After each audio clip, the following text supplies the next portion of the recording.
Gabby Petito never goes outside. The world may know Gabby Petito, but nobody knows Gabby like these four. Her biological and step-parents, her father Joe Petito and Tara Petito, and her mom Nicole Schmidt and Jim Schmidt. There was still a lot of the story that a lot of people didn't know. We wanted to tell the story our way. It's their turn to share what they saw and how the behind the scenes of a nationwide search for their daughter affected them. Me and Brian just got up and got ready, made the bed in the tent. Re-racking their minds about their interactions with Gabby's fiance, Brian Laundrie, who police believe suffocated her during their cross-country vlogging trip before returning to Florida without her and taking his own life. What was your perception of Brian Laundrie before the van trip? I didn't have a problem with Brian, and I liked him. I thought he was a little strange, but not in a negative way. Things started to shift for me right before they went on this trip.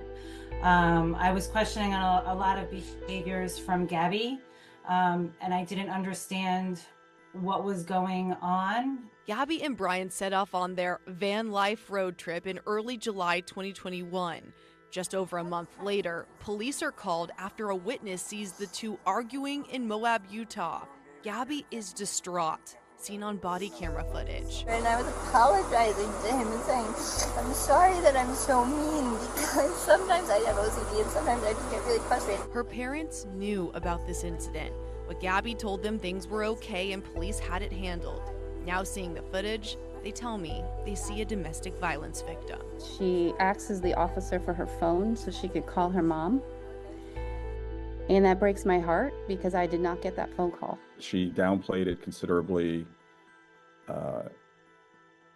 made it sound like it wasn't as big as it was, and just said, it was an argument. They had been traveling together. If we would have known how serious it was, we would have been on the next flight to go see her. Gabby was last seen alive on August 27th in Wyoming.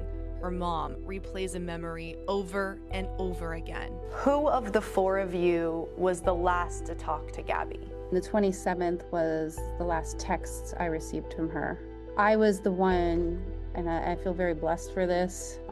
I did get to hug her goodbye before she left for the trip, and I wish that I could give that to the other three parents because it's really, truly a blessing that I have. Gabby's body was found after weeks of searches in the Grand Tetons. Brian Laundrie left a note behind in Florida confessing to taking her life before he took his own. What will viewers see in this documentary that they haven't seen about Gabby's case before? Her personality, you'll see that, more about who she was and how she became, who she was. It's just, I don't know, it's just really hard to watch it. And there was also some text messages going back and forth that you get to see. Are these text messages between Brian and Gabby before her death? Yeah. Yeah. And are these concerning messages, or is this like things were seemingly fine until they weren't? You see the dynamic of their relationship and how things weren't as they were portrayed online.